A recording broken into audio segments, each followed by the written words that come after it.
Bharatiya Janata party के नेता भी आपको बधाई नहीं दे रहे हैं, तो आपको समझना पड़ेगा कि ऐसा क्यों हो रहा है।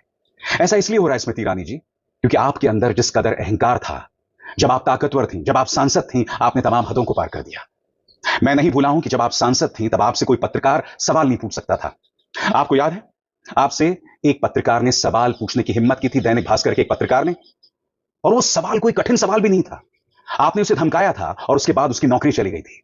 क्षेत्र का अपमान मत करो, तुम भास्कर से हो तो क्या? नहीं, भास्कर से कोई मतलब नहीं, अपमान करने वाली।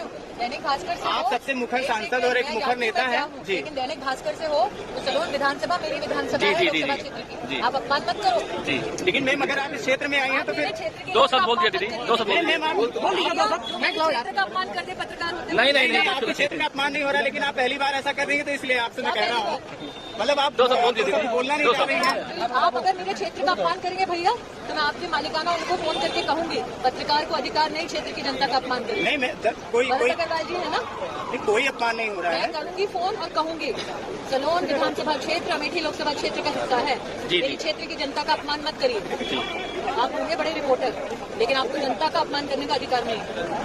आइंदा मेरे क्षेत्र की जनता का अपमान मत कीजिएगा। हम लोग दो शब्द बोलने के लिए भैया, आगे से मेरी क्षेत्र की जनता का अपमान मत करिएगा। बहुत प्यार से निवेदन कर रही हूँ, वरना